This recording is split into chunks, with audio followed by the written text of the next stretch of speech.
छोटे छोटे सोल्यूशंस हैं, क्विकली मैं आपके सामने रखता हूँ इंशाल्लाह, और इसमें दुआओं का भी जो है वो बहुत बड़ा रोल है, उन दुआओं को भी हम देखते हैं। तो क्विक सोल्यूशंस, डू तस्बीह, ये मैं आपको स्कॉलर्स के सोल्यूशंस बता रहा हूँ। अपनी उंगलियों पे तस्बीह, या वो जो डिजिटल तस्बीह है, ठीक है ना, क्योंकि आजकल लोगों को मोबाइल एडिक्शन हुई ना, उंगलियां उनकी ज़ाहिर है बेचैन हो रही होती हैं, तो ये बड़ी अच्छा सोल्यूशन है कि तस्बीह करें, ठीक है, अपनी उंगलियों को बिजी रखें, और तस्बीह माइंडफुलनेस के साथ करेंगे तो बहुत फ़ायदा होगा। Talk to Allah about your frustration, very simple, Allah सुब्हानहू तआला से दुआ कर, सजदे में गिर जाया करें, जो परेशानी है फ़ौरन सजदे में गिर जाया करें, बस रो दें अल्लाह के आगे और बात कर लें अल्लाह से क्या, और छोटी छोटी बातें किया करें। हम अपनी छोटी छोटी फ्रस्ट्रेशन लोगों को बता रहे होते हैं, ठीक है, बता सकते हैं अपने सिंसियर दोस्तों को, लेकिन अल्लाह को बताएं, अल्लाह ने हल करनी है ना। हम सोशल मीडिया पे डाल रहे होते हैं, जैसे मैंने एक स्टेटस पढ़ा ना कि you can tell Allah about your problems and find solution, और you can tell problems to people on social media and find attention. अगर तो अटेंशन चाहिए तो ठीक है, डालते रहे, लेकिन सोल्यूशन चाहिए तो Allah. Read the Quran, yes, but यहाँ पे मैं एक डिस्क्लेमर दे दूं, अक्सर औकात एंग्जाइटी इस लेवल की होती है, और याद रखें एंग्जाइटी में थेरेपिस्ट को चाहिए कि क्लाइंट के टास्क कम से कम रखें। होता यह है कि अगर कोई बहुत ही स्वीयर, या मैं कह रहा हूँ severe anxiety patient, normal anxiety नहीं, कोई स्वीयर एंग्जाइटी पेशेंट किसी के पास आया है, किसी सपोज कर ले रिलीजियस बंदे के पास, और वो आगे से उन्हें कहे कि आपने दिन में 1,00,000 बार अल्लाह का ये नाम पढ़ना है, तो आपने उसे मजीद एंग्जाइटी में डाल दिया। ये सोचने वाली बात है, आपने उन्हें एक बहुत ही हेक्टिक टास्क दे दिया है, और वो तो पहले ही टास्क को लेकर उन्हें एंग्जाइटी होती है। तो लोगों के लिए आसानी पैदा करो। अल्लाह के नबी सल्लल्लाहु अलैहि वसल्लम ने क्या कहा था, अली मुआज़ बिन जबल को इंस्ट्रक्शन दी थी कि लोगों को बशारतें दो, लोगों के लिए आसानी पैदा करो, लोगों के लिए मुश्किलें पैदा ना करो। लेकिन हैविंग सेड इट, बेशक जिक्र अस्कार में बहुत बड़ा सोल्यूशन है, लेकिन मैं यहाँ पे कहना ये चाह रहा हूँ कि इतने बड़े बड़े टास्क उसको ना दे दिए जाएं कि उसको मजीद एंग्जाइटी होने लगे। तो यस, कुरान पढ़ने से, प्रेयर सुनना, नवाफिल प्रेयर, फौरन एंग्जाइटी इंशाल्लाह ठीक होगी। वुजू करने से, विजिट समवन सिक, किसी बीमार की तीमारदारी करने से आपकी एंग्जाइटी खत्म होगी। आप कहेंगे यार मैं ऐसे ही परेशान हो रहा हूँ, ये देखो इनकी परेशानी मुझसे बड़ी है। प्रैक्टिस डीप ब्रीथिंग करना, और ये आपको इजीली यूट्यूब पे डीप ब्रीथिंग एक्सरसाइजेस मिल जाएंगी। बस वो उसमें कोई ऐसा एलिमेंट ना हो, बुद्धिस्ट एलिमेंट, कि एक खास डायरेक्शन में सूरज को फेस करते हुए इस तरह की चीज़ें ना हो, क्योंकि वो खतरनाक चीज़ें, वो इंसान को पेगनिस्टिक बिलीफ होते हैं उसके पीछे। तो ये बस ख्याल कीजिएगा। Do something nice for somebody, ये एक बहुत बड़ा सोल्यूशन है। किसी के लिए कुछ अच्छा करें, आपको इंस्टेंट रिलीफ इंशाल्लाह एंग्जाइटी से मिलेगा। टेक अ वार्म बाथ और ड्रिंक सम टी, ये भी प्रूवन है साइंटिफिकली कि एंग्जाइटी को ओवरकम करने के लिए। एक्सरसाइज, बहुत ज़्यादा डाटा इसके ऊपर हमें मिलता है कि ये प्योरली बेस्ट सोल्यूशन है एंग्जाइटी को केटर करने का। वॉक करना, ब्रिस्क वॉक करना या एक्सरसाइज करना। टॉक टू अ फ्रेंड, बहुत कोई अच्छा दोस्त है आपका, उसके साथ हंसी मजाक और थोड़ा लाइट मूड टॉक करना, बिल्कुल इससे होता है। ऑर्गेनाइज समथिंग और लर्न समथिंग, बहुत इंपॉर्टेंट है कि कोई जिम्मेदारी लेके कुछ ऑर्गेनाइज करें ताकि आपका माइंड डिवर्ट हो। बहुत अच्छी बात है। इसीलिए कई एंग्जाइटी पेशेंट्स को आपने देखा ना, साइकोलॉजिस्ट कोई टास्क देते हैं, कोई नॉर्मल सा टास्क कि आप अपने घर में कुछ ऑर्गेनाइज करवाएं। इसी तरह आपने स्कूल्स में देखा है कि बच्चों को टीचर्स या वो जो है स्कूल एडमिनिस्ट्रेशन कोई टास्क दे रही होती ताकि इनका जहन इस साइड पे लगे।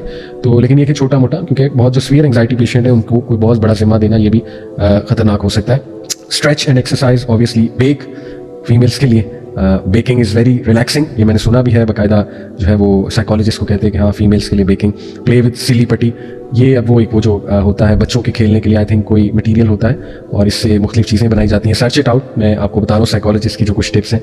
Practice your affirmations, very important. आप कुछ ऐसी आयात लिखा करें जिसमें अल्लाह के वादे हैं, लिखा करें या सेव कर लें उसकी तस्वीर अपने मोबाइल में एक फोल्डर बना के उनको बार बार दोहराते रहें, पढ़ते रहें।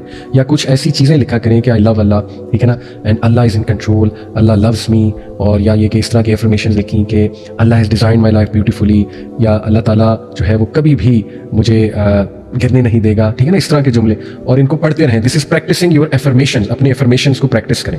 फिर है रीड या कलर या ड्रॉ और start writing in the journal. ये बहुत एक कॉमन टिप देते हैं साइकोलॉजिस्ट के, जर्नल लिखो और उसमें ये नोट करो जो भी तुम्हारी फीलिंग्स हैं, राइट। या फिर कुछ पढ़ने बैठ जाओ या कुछ कलर करो। कलर बहुत बड़ी टिप है। अब तो टैबलेट्स पे ऐसे एप्लीकेशंस आ गई, you can colour with your smart pen जो होता है उससे, लेकिन अगर वैसे कलर करें colouring, that is even better. And draw. फिर cuddle with a pet, very normal tip, cuddling. And try progressive muscle relaxation, you can search it out, ये एक्चुअली क्या है, प्रोग्रेसिव मसल रिलैक्सेशन, इजीली आपको YouTube पे मिल जाएगा। Sit outside और listen to nature for 5 minute, ज़रा चिड़ियों की चहचहाट, आसमान पे गौर करें, राइट। थोड़ा सा डीप ब्रीथिंग करते हुए थोड़ा गौर व फिक्र करें, नेचर के साथ कनेक्ट हों, और क्या ही बात है अगर जिक्र करें नेचर में बैठ के।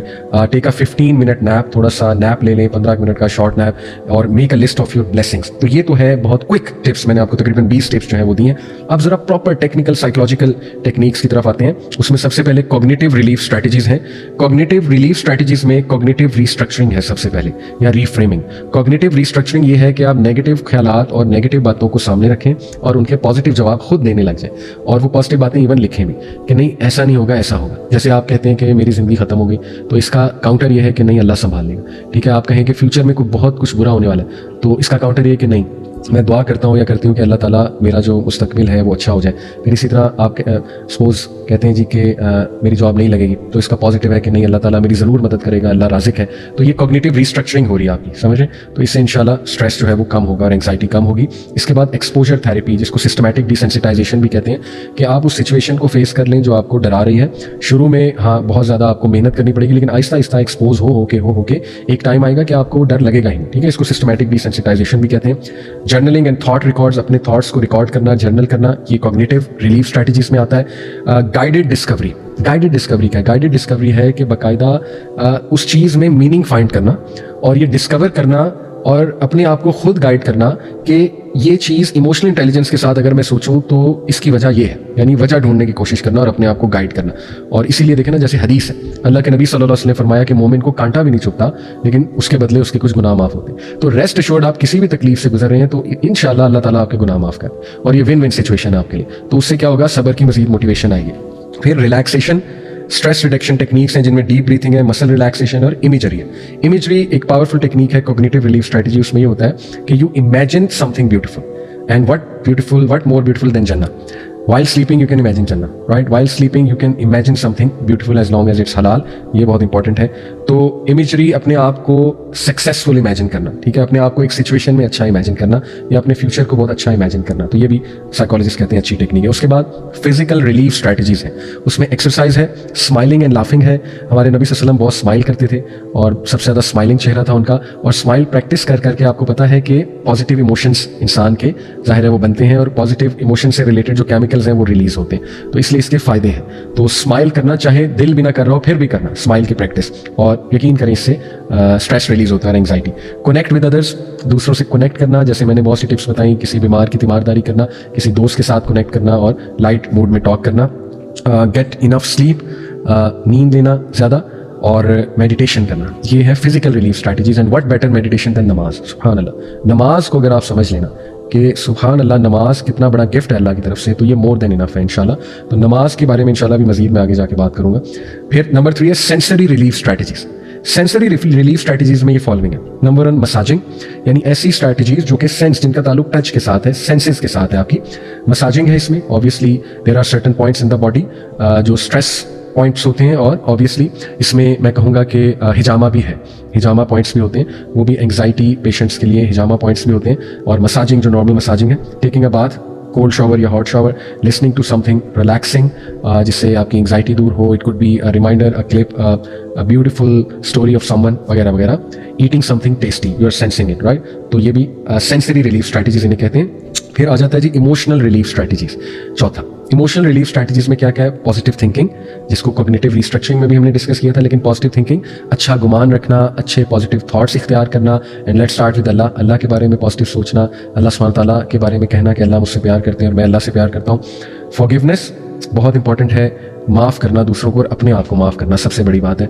लोग कहते हैं ना अल्लाह मुझे माफ़ नहीं कर रहा, असल में अल्लाह ने माफ़ कर दिया होता है, हम खुद अपने आप को माफ़ नहीं कर रहे होते। तो फॉरगिवनेस प्रैक्टिस करना अपने लिए भी, दूसरों के लिए भी, ताकि आपकी एंग्जाइटी कम हो।